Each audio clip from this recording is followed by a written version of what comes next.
Hi, I'm Kylie Bradley with Brick City Softball. All right, Coach, first year here. Talk about the culture you're trying to build here. We're really trying to work on a culture where, one, we focus on our teammates and being proud of where we're from and having pride in that. You know, when you show up to a field, you want people to know who you are, if that makes sense. And then, of course, when we step on the field, we're going to go 100% no matter what. Awesome answer. Talk about, what do you feel like the strength of this team is going to be? Energy, for one, and then they want to be here. And I think that's huge. You sometimes have to beg athletes. We say as coaches and these athletes, if I open the field, they're here.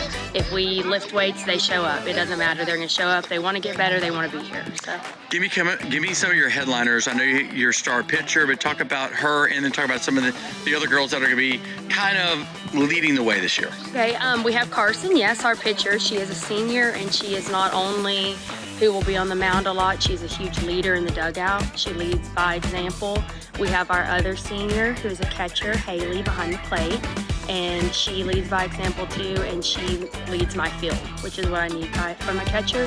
And then we have Lexi on shortstop, and she's the same way. I asked them this year when I came in to talk to each other on the field and know where you're going and communicate, and she's really stepped up and done that. And then finally, just talk about what's a win for y'all. Y'all win. Y'all do great district. You make the playoffs. What is a win for y'all this year? Is it 3 rounds deep? Is it going to a state championship game? What is it? I think a win always year from year is to be better than we were last year. So, you know, an extra round deep is great. We want that, but our end game is to be at that state tournament at the end of the year, of course. And then finally, who has kind of influenced you over the years and kind of built you into the coach you are? Oh, I have so many. One, almost all of my coaches.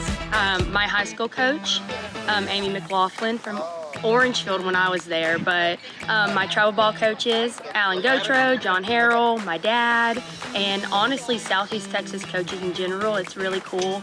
I have a great leader here who's leading me, and then also every coach I've worked with has helped me. And then, you know, Southeast Texas is a hotbed for softball. It is. How is it? Why is that? Are girls is this super popular down here? It is. I don't know when it happened, but it's always been huge. It's been a big recruiting pot. You know, people will come travel to Southeast Texas or over the border right there to Louisiana to recruit. And I think that it's just something that Southeast Texas has built. You know, the better you are at it, the more people want to play.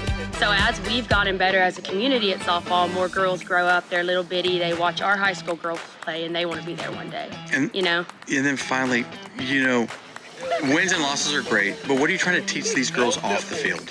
Everything I can, but my big things are I want them to move on from softball and use everything I taught them in the real world. You know, communicating, being on time, being good people in general. It sounds like a simple answer, but I want them to learn responsibility, and I want them to learn things that when they are grown and we have to hang up the cleats, you know, they're going to be successful, and they can kind of credit that back to being together and working together to be better.